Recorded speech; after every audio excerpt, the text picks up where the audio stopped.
Hello and welcome back to the Mystery Clan. We are now at 10 moons and we are going to jump right into the story. As the sun rises and starts to warm the frigid air, the clan starts to wake and emerge from their dens. Ferret Valley yawns as they stretch, waking up their muscles. Hunger aching at his belly, he makes his way to the fresh kill pile. He's sad to see the pile is looking low again today. Now that his leg is healed, maybe he'd do some hunting.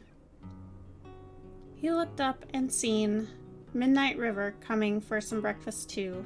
Oh hey, Ferret Valley, Midnight mewed. Food is looking a little scarce this morning. Want to share? Ferret Valley replied. Sure, answered Midnight River as she picked something they could share from the pile. A Gave Star made her way over to their new clan member, Tulip Cone. Be sure to grab something from the fresh kill pile if you haven't already. Food stores are a little low at the moment, and you must be hungry. Tulip Cone nodded his head. I'll make my way over there now. Thanks, he replied, grateful to be so welcomed into this new clan. As a Gave Star walked away, her ears pricked up and twitched towards the nursery. It sounded like newborn kits. She couldn't think of whose they might be, though. Nobody was expecting, as far as she knew. A Gave Star made her way over to investigate. As she peeked her head in, she could see Jade with 5 new little kittens.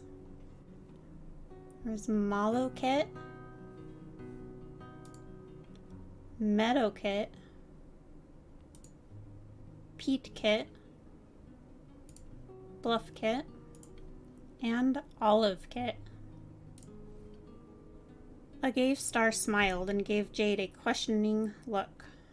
Jade returned her smile, relieved that was her reaction. I hope you don't mind, mewed Jade. That's a lot of extra mouths to feed. As long as you do your part of providing fresh kill to the pile, I don't mind at all. It'll be nice to have more young ones around. Let me know if you need anything. A Gave Star responded, then went on her way. Bearfeather made her way into the medicine den. As she inspected the herbs, she noticed some of the daisy had gone bad. Her and Juniper Paw would need to look for more on their patrol today. Leaf Bear wasn't the best season to find daisy, though. After grabbing a bite to eat out of the fresh kill pile, Tulip Cone walked sorely back into the medicine cat den. Bearfeather looked up at him as he entered. Feeling any better? She asked. A bit, yes, thank you, Tulip Cone answered. Bearfeather could see how sore he looked as he made his way back to his nest she had made for him the night before. She grabbed some poppy seed and brought them over to him. Here, these will help with the pain, she mewed. Tulip Cone gently took them from her. Much appreciated, he purred. Bearfeather gave a swish of her tail and exited the den, her eyes glancing around the clan before settling on Juniper Paw, grooming herself by the apprentice den. She thought about the dream Juniper Paw had told her about and wanted to get an early start to the day. She trotted over to her. If Leaf Bear is going to be that harsh, we must get a move on, she said urgently. She worried they wouldn't have enough to get them through the season, especially with herb stores going bad already. Juniper Paw jumped to her feet and followed Bearfeather out of camp. Bearfeather heads out into the territory with Juniper Paw, both to stock up on cobwebs and to teach the apprentice how to gather one of the clan's most vital medicine tools. Bearfeather finds plenty of cobwebs. Gently collecting them on the ends of sticks, Juniper Paw works hard alongside them to gather as many as they can, their eyes glittering with joy and pride as they work. Cobwebs were gathered. Unfortunately, no daisy. Midnight River could see Sprout Pelt and Peach Screech sharing tongues, and heard Sprout Pelt mention how low the food stores were getting. She had just come from the pile and had to agree. I can go do some hunting if you don't mind, offered Midnight River. She did want to help feed the clan, but mostly she just wanted some time away from Sproutpelt. Sproutpelt was happy to see Midnight River being helpful and taking some initiative. That would be very helpful. Thank you, she mewed. Midnight River gave a nod, relieved she could go on her own, and trotted off out of camp in search of prey. Puddle Moss was walking by the apprentice den when they saw Floodpaw just sitting off on their own. Dazzleaf hasn't taken you out for training yet? Puddle Moss asked. Not yet. I think she was helping Peak Screech with something first, answered Floodpaw. Well, we can't have you falling behind in your training. Come on, I'll show you some new moves, Puddle Moss said playfully. Floodpaw wasn't sure this was a good idea, but didn't want to question Puddle Moss either, so they trotted off after them. As they made their way to the training grounds, they passed by Ferret Valley and Jade off on their patrol.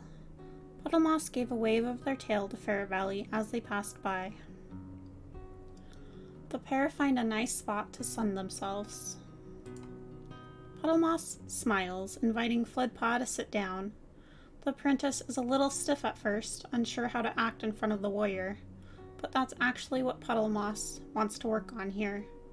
Mystery Clan contains cats of all ages, skills, and talents.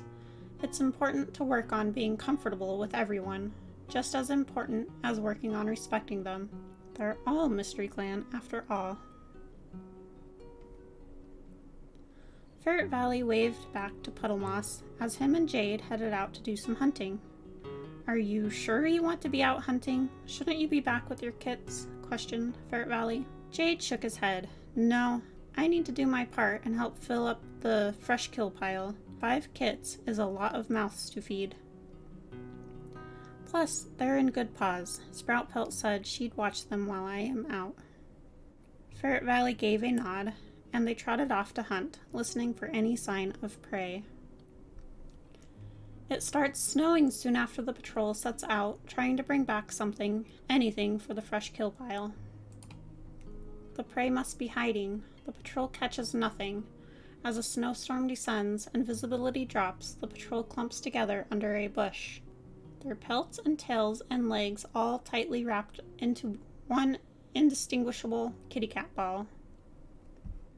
As Dazzleaf finishes helping Peak Screech make the Elder Den a little warmer, Peak Screech is impressed with the deputy's willingness to help. Thank you, I couldn't have done that on my own, mewed Peak Screech. No trouble at all, replied Dazzleaf, happy to have helped. Now I really must go and start training with Floodpaw. Dazzleaf gave a wave of her tail and headed towards the apprentice den, only to find it empty. She looked around, not seeing Floodpaw anywhere. A little annoyed, she went and found Agavestar. Have you seen Floodpaw? We need to start our training, Dazzleaf asked. At that moment, they looked over to see Puddle Moss and Floodpaw coming into camp. Dazzleaf and Agavestar gave each other a questioning look. They both went to meet Puddle Moss and Floodpaw. As Puddle Moss and Floodpaw seen Agavestar and Dazzleaf approaching them, they both knew they had made a bad decision.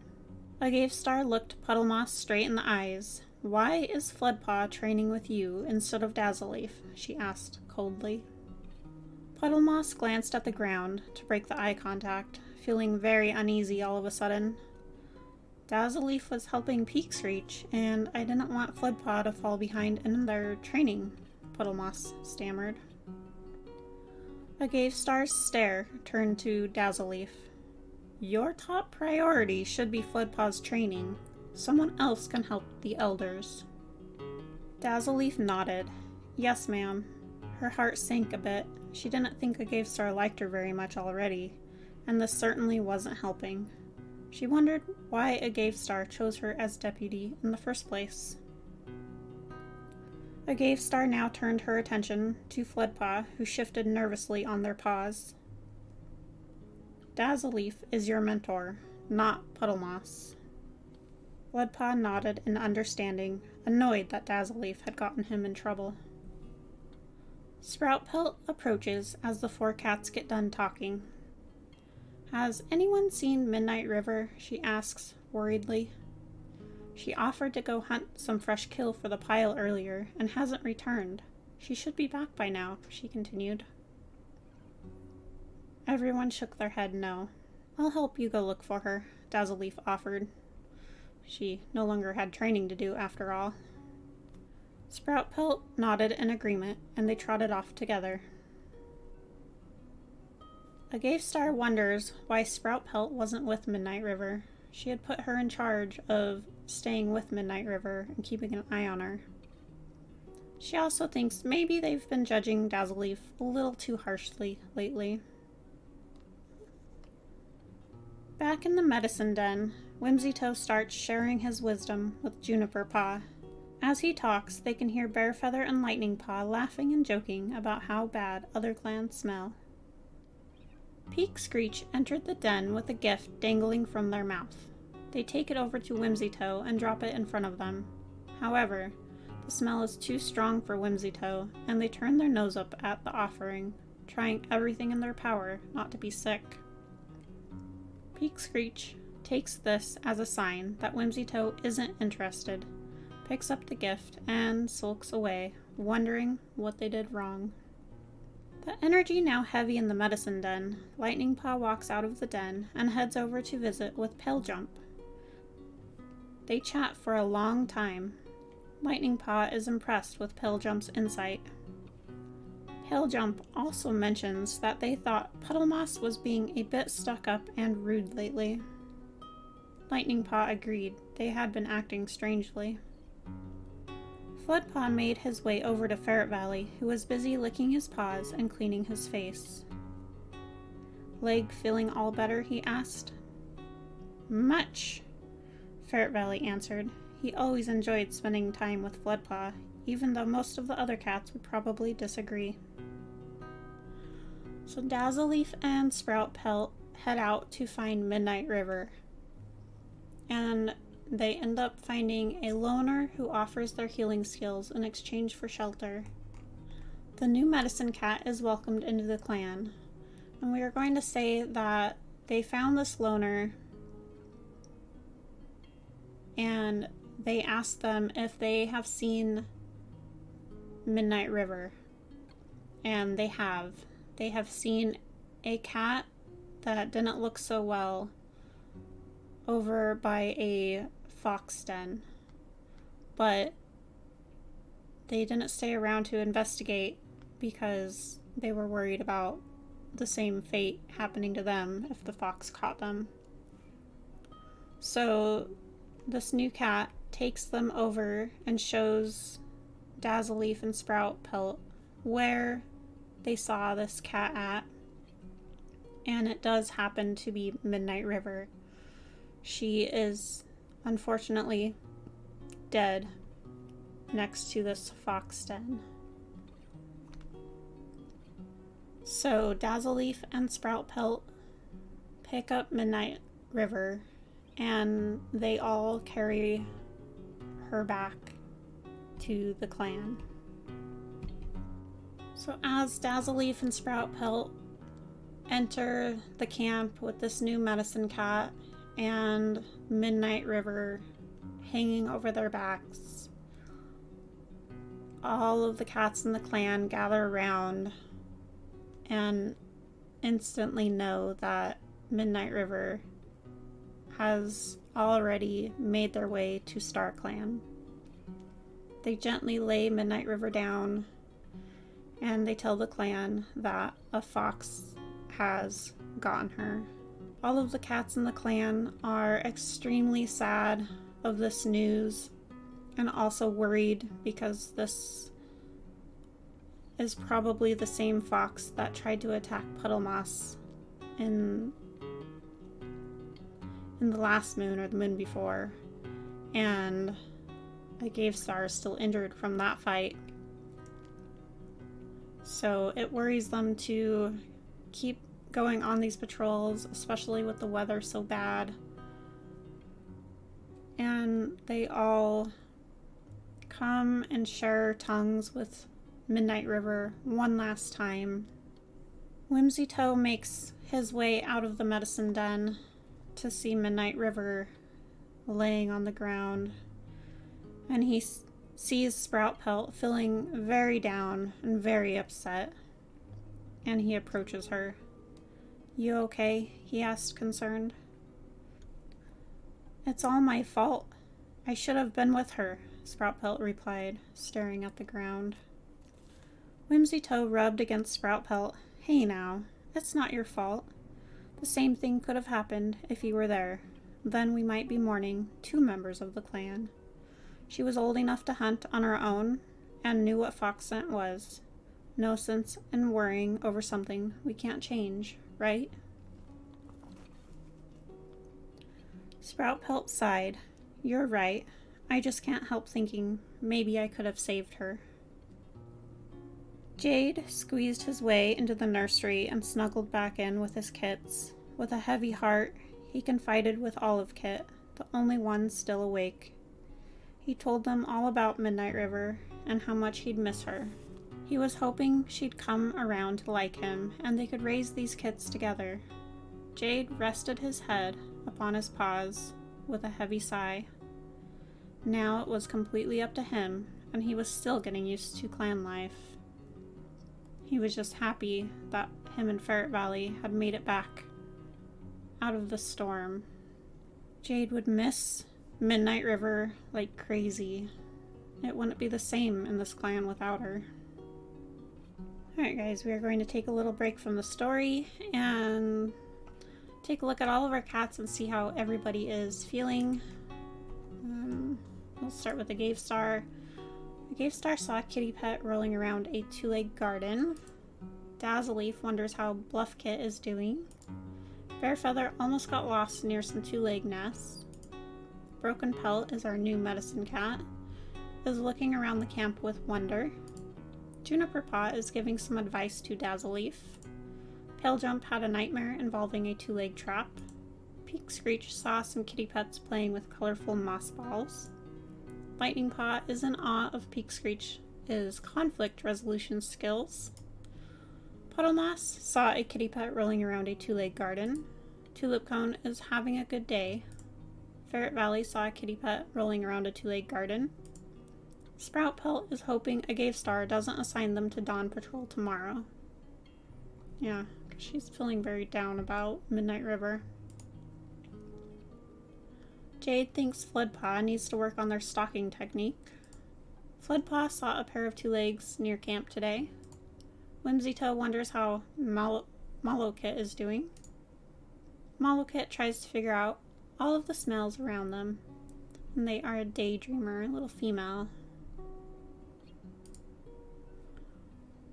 Meadowkit is a female and skittish. Peak Kit is female and an attention seeker. Bluff Kit tries to open their eyes, but it's all blurry. They are male and fearless, did I read? Oops. Oopsies. Did I read all the kittens? Read that one. Head empty for Meadowkit, head empty. Okay. Olive Kit, head empty, female, and is a know-it-all. Maybe that's why Jade is confiding in her, huh? Okay, and then we are going to do some mediating. We also need to make Whimsytoe. We are going to make them a mediator as well, since they are an elder. Okay, so we're going to start with Pale Jump. Pale Jump is going to do Lightning Paw and Flood Paw. There we go. Got respect increased, platonic like increased, jealousy decreased, dislike decreased. Okay, and then Peak Screech is going to do Ferret Valley and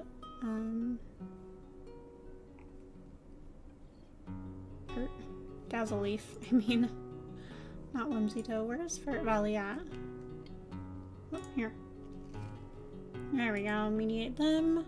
Trust increased, comfort increased, dislike decreased, jealousy decreased. Okay, and then Whimsytoe. Oh, it says this mediator can't work this moon, so never mind on that, I guess. Guess Lightning Paw. Let's do Peak Screech and Whimsy Toe.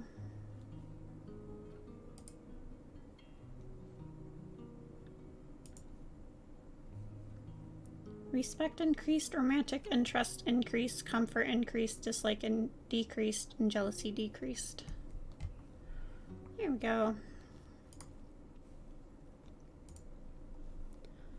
Okay, so the clan all eats from the fresh kill pile, at least everyone that can. Their pile is very low, so